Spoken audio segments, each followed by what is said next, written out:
Pak Mudhar Jamil tuh khutbahnya pendek gitu aja, pendek, nggak sampai ngantuk-ngantuk, itu saya selesai, itu saya gitu. Cuma tadi siang itu saya Jumatan, kan saya kosong ya, Jumatan di belakang rumah saya, jadi masjid yang belakang. Niat saya karena kuliah setelah Jumatan tuh, jadi supaya tidak jauh-jauh. Tahu-tahu khutbahnya itu 12:30 baru selesai. Lah khutbahnya itu muter saja, kalimatnya itu ma'asyiral muslimin rahimakumullah, itu saja yang diulang-ulang. Jadi mulai dari berangkat dari rumah itu sudah apa itu perjalanannya seret. Nah, saya mengutip sebuah buku tauhid itu, Fathul Majid itu, yang kalimatnya begini. Wa innahu man arafa rabbahu wa qadha haqqahu sa'ida. Sesungguhnya orang yang mengenal Allah dan bisa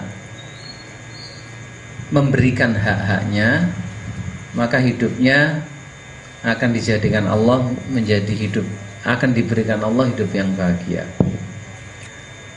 Waman jahala, dan siapa yang jahil itu artinya apa? Tidak mengenal ya.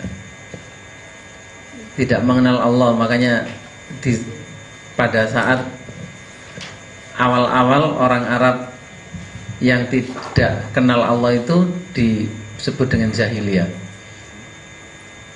Waman jahala, dan barang siapa yang tidak mengenal Allah, wa taraka haqqahu, dan meninggalkan hak-haknya, apa yang menjadi hak Allah tidak diberikan kepada Allah, maka syakia, hidupnya akan dijadikan Allah sakit.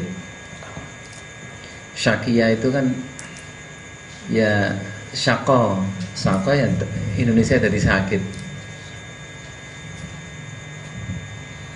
Jadi mengenal Allah dan melaksanakan dan memberikan hak-hak Allah, itulah kunci hidup bahagia. Nah, mengenal Allah itu pintunya adalah melalui ilmu tauhid. Sebab Allah itu hanya bisa kita kenal itu lewat alam pemahaman. Ini berulang-ulang saya jelaskan kalau saya bicara mengenai tauhid itu, karena yang saya pahami itu dari tauhidnya Ismail Al-Faruqi. Jadi mengenal Allah itu yang bisa mampu kita lakukan tuh lewat alam pemahaman. Tidak bisa kita mengenal Allah itu dengan mengetahui zatnya secara langsung. Kalau kita itu bisa memahami ayat-ayatnya, baik ayat kauliyah dan kauniyah, maka dari situlah kita itu diberi pemahaman oleh Allah mengenai dirinya itu tadi, mengenai Allah itu sendiri.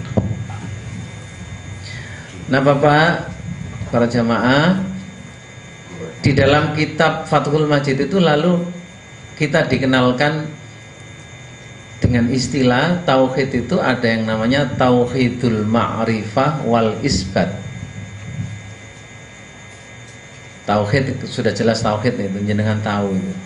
Ma'rifah itu artinya pengenalan, isbat itu artinya penetapan. Jadi mengenal Allah itu ya dimulai lewat tahu, arafah, punya ma'rifah. Punya ma'rifah itu dia tahu banyak apa yang dikatakan Allah tentang dirinya di dalam Al-Quran itu ya, apa saja Al-Quran yang membicarakan tentang diri Allah itu sendiri, itu dia tahu. Di situ itu namanya ma'rifah. Wal isbat, lalu dia kalau sudah mengenal Allah itu kemudian pasti tauhidnya akan meningkat, naik kelas menjadi isbat. Isbat itu hatinya menjadi menetapkan menetapkan keyakinan tanpa ragu bahwa yang benar-benar menciptakan diri saya dan yang harus yang menghidupkan saya, yang memberikan perlindungan kepada saya, yang memberikan rezeki kepada saya, dan yang harus saya pertuhankan itu adalah Allah. Itu dengan penuh keyakinan tanpa ragu sedikit pun. Nah, orang ragu dan tidak ragu itu ditentukan oleh ilmunya tentang dalil-dalil itu. Kalau banyak tahu tentang dalil, ya ragunya semakin hilang. Tapi kalau tidak tahu dalil-dalil itu, ya ragu itu sering tumbuh di hati kita gitu.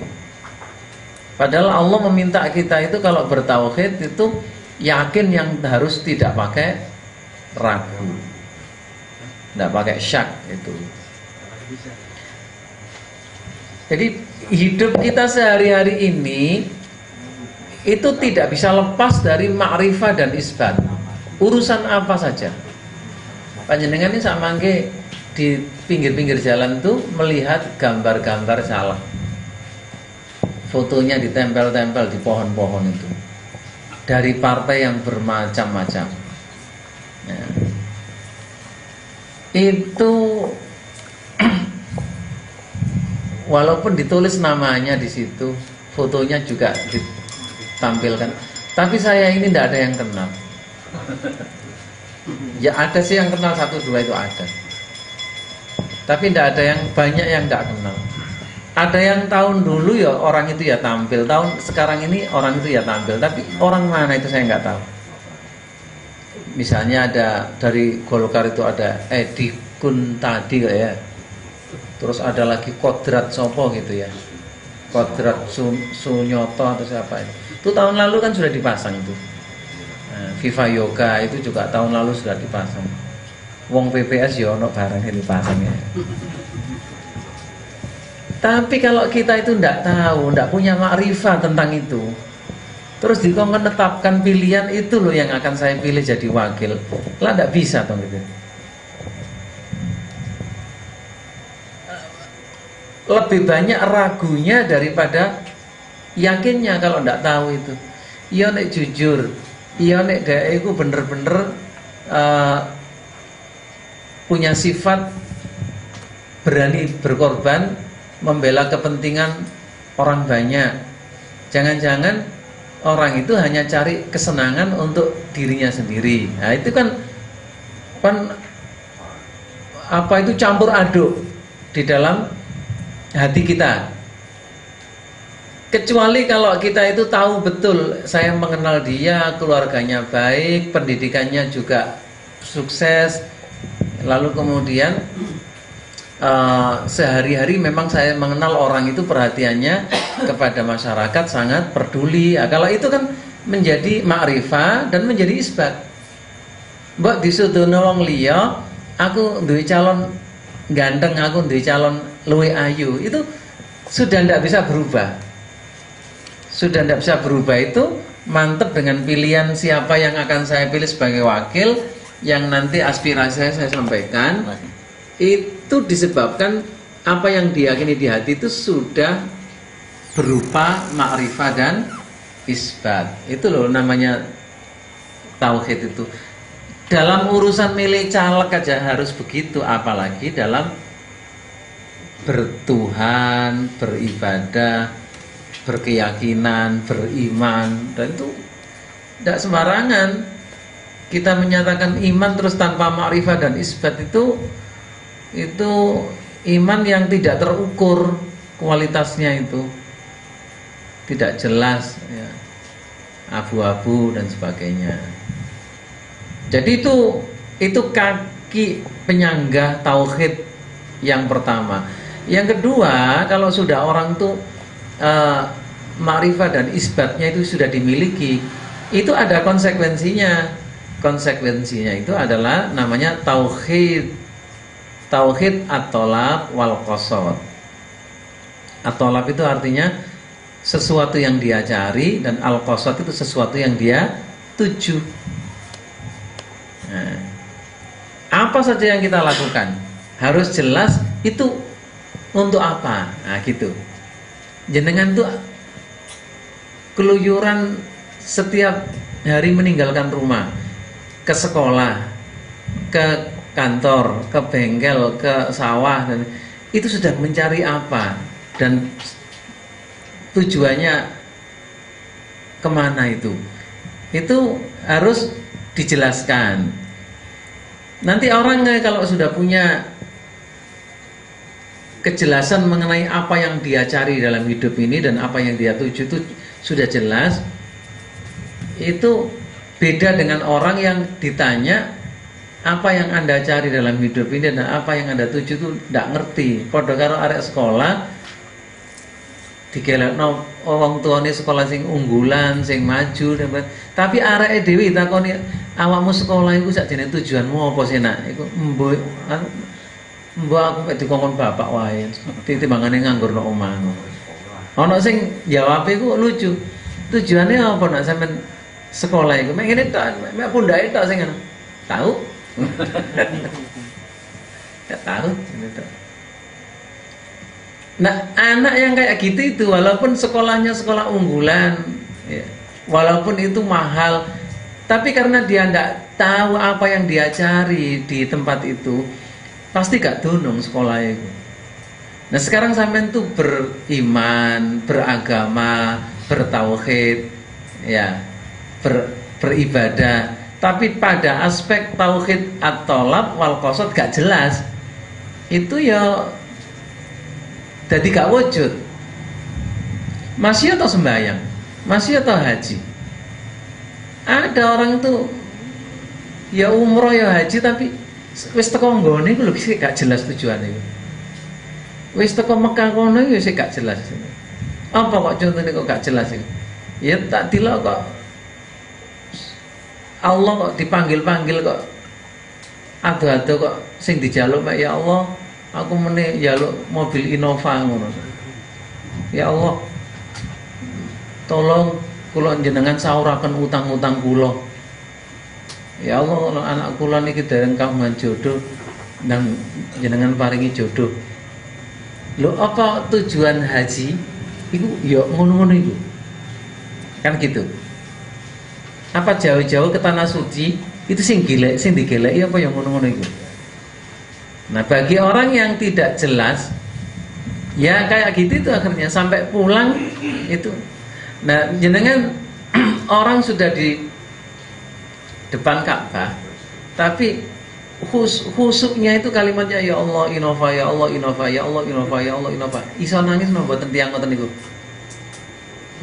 Iso nangis napa mboten? Gak iso nangis. Mbok sampai belenger-belenger ya Allah yun Innova, ya Allah yun. Itu tidak akan bisa meresap di hati terhadap apa yang dia ucapkan itu. Beda dengan ketika orang itu ya Allah, saya datang ke sini ini memenuhi panggilanmu. Nah, kan gitu. Yang dituntun dalam bacaannya itu. Saya datang ke sini ini untuk menyatakan janji bahwa yang akan aku ibadahi semata-mata hanya Engkau, dan saya berjanji untuk tidak menyekutukan Engkau sampai kematianku. Saya akan usahakan hanya Engkau lah yang ada di hatiku.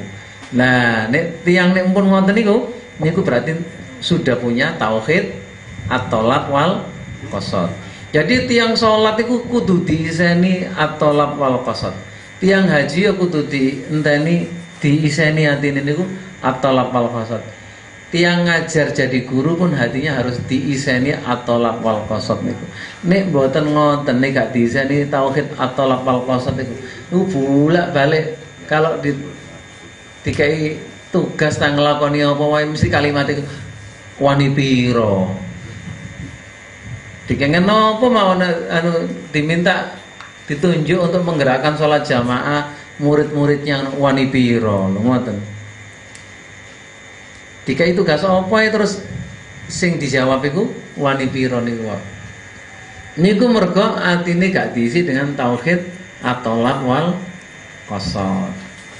Sehingga kesimpulannya itu orang yang bertauhid atau lafal qasad itu Nopo mawon sing dilakoni niku titiknya itu hanya untuk mencari ridho Allah semata-mata.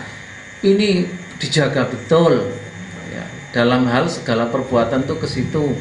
Nek kapan lali tiba-tiba ono nyelewengi terbersit untuk kepentingan-kepentingan yang lain, ya segera istighfar. Segera beristighfar, astagfirullahaladzim alladzi la ilaha illa huwal hayyul qayyum wa atubu ilaik. Nah, kita itu sering melakukan sesuatu itu dialihkan oleh setan agar tujuannya tidak untuk Allah tapi untuk lain-lainnya. Maka segera kita beristighfar, diistighfarin niku. Nek mumpun ngoten niku berarti tiyang niku wau sudah disangka seperti orang berdiri kaki kanannya itu dengan tauhid ma'rifah wal isbat dan kaki kirinya itu dengan tauhid at-tolak wal qasad. Nanti akan tumbuh sifat-sifat kepribadian dalam dirinya menjadi orang bertauhid itu seperti apa? Tumbuh nanti sifat-sifatnya itu. Sifat-sifatnya itu seperti sifatnya Nabi Ibrahim. Sing diterangkan oleh Allah teng Al-Qur'an, inna Ibrahim kana ummatan qanitan. Kana ummatan, betul. Terus qanitan lillah hanifan walam yaku minal musyrikin. Sungguhnya Ibrahim itu adalah orang yang punya sifat ummatan. Itu sifat yang pertama. Terus qanitan lillah, itu sifat yang kedua. Hanifan, sifat yang ketiga. Walam yaku minal musyrikin, sifat yang keempat. 4 sifat itu hanya dimiliki orang yang bertauhid yang bersih. Tidak akan bisa tumbuh 4 sifat itu kalau tauhid al-ma'rifah wal isbat, tauhid at-talab wal qasad tidak ada di hatinya. 4 sifat itu yang pertama ummatan. Ummatan itu di tafsir-tafsir itu diartikan kuduatan. Kuduatan itu menjadi contoh yang baik. Ciri orang yang bertauhid itu. Imaman, menjadi pemimpin. Mu'alliman lil khair, yang selalu mengajar kebaikan-kebaikan. Terus nang diwai, yang dia pedulikan tuh menyampaikan dan ngajari orang-orang, iki lho sing apik, ngene iki lho sing apik, ngene iki sing apik. Ini ndelok wong liya gak bener, mesti dia terpanggil untuk meluruskan. Ngono iku gak bener. Sing bener iku sing ngene, itu selalu itu saja yang muncul dalam dirinya ketika dia sehari-hari hidup bermasyarakat itu. Lalu kemudian qanitan lillah. Qanitan lillah itu diartikan dawamut ta'ah. Patuhnya kepada Allah itu konsisten, jadi tidak gampang berubah-berubah. Ndak ngene. Tunduk kepada Allah nek nang masjid waktu ini sembahyang. Begitu keluar dari masjid hilang. Nang sekolah hilang, nang pasar hilang. Jadi baik di masjid maupun di tempat lain itu rasa tunduk kepada Allah itu tidak hilang-hilang. Itu namanya qanitan lillah. Kunut, orang-orang yang kunut. Jadi kita itu diperintah punya sifat kunut itu. Kunut sing ngeten iki lho sing jarang difahami orang-orang. Sebab masyarakat kita itu nek keringi ngomong kunut itu mesti sholat subuh sing donga itu. Ya. Sementara kunut dalam Al-Qur'an itu satu pun tidak ada yang dijelaskan oleh Al-Quran bahwa kunut itu kayak gitu itu. Kunut dalam Quran itu adalah sifat para nabi, sifat orang-orang soleh seperti Maryam ya, Siti Maryam itu disifati dengan kunut. Minal wa Maryam ibnata Imran allati ahsanat farjaha wa nafakhna fihi min ruhina wa saddaqat bi kalimati rabbiha wa kutubihi wa kanat minal qanitin.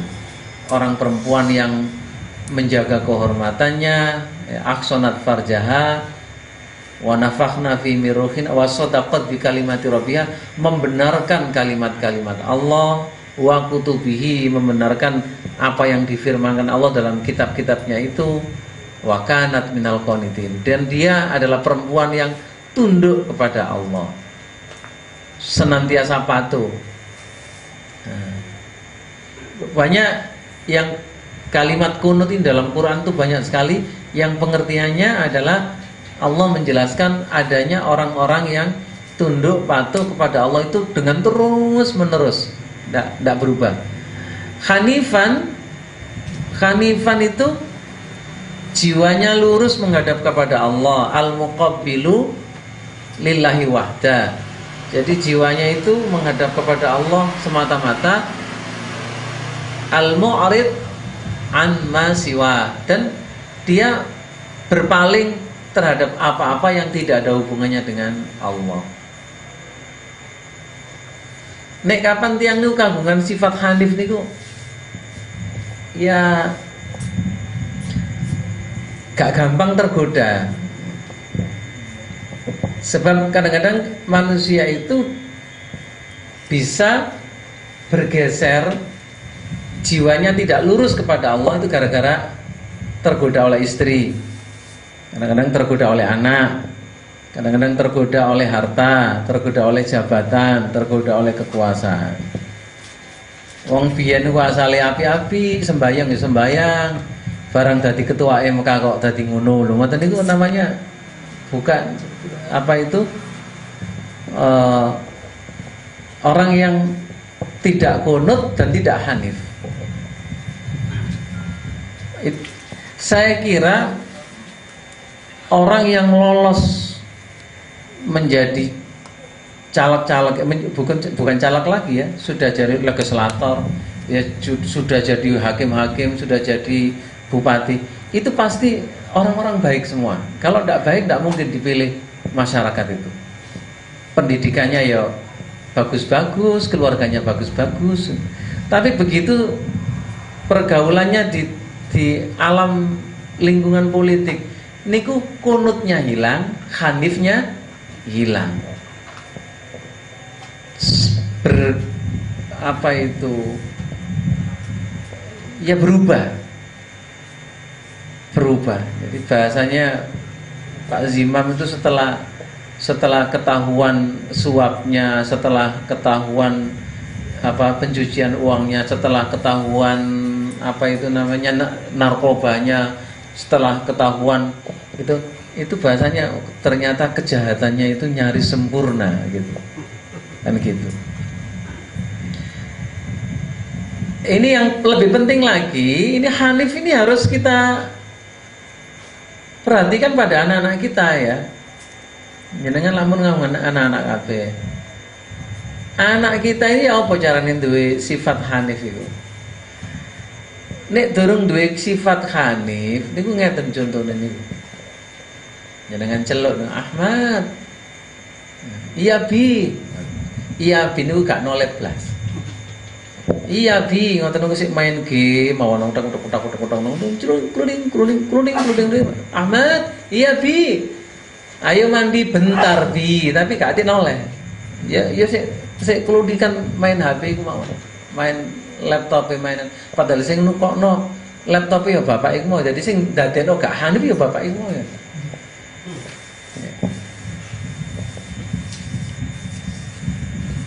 Ayo nang mandi nang sholat, iya bi bentar itu sampai hilang waktu nih. Itu ciri anak yang belum memiliki jiwa hanif. Nah makanya nek empun kagungan jiwa hanif itu, arek iku wis ngerti-ngerti dhewe, iki wis waktune sholat, terus dhek wis adus-adus dhewe, wis persiapan pakaian-pakaian sholat sing waktunya dap berangkat, niku pun hanif nih. Enten ta anake wong mangke ngoten niku. Wis wangel. Sebab yaitu tadi di antara orang tua itu juga banyak yang tidak memberikan perhatian bagaimana caranya punya anak yang jiwanya itu hanif. Nek gawe jeneng hanif akeh. Nah, kayak jeneng hanif ono akeh. Tapi bagaimana usaha sungguh-sungguh agar anaknya itu punya jiwa hanif itu. Walam yakum minal musyrikin, dan ciri yang keempat pada Nabi Ibrahim sebagai orang yang bertauhid itu adalah orang yang tidak masuk menjadi orang yang musyrik tadi itu. Musyrik ya, atau perbuatannya syirik ini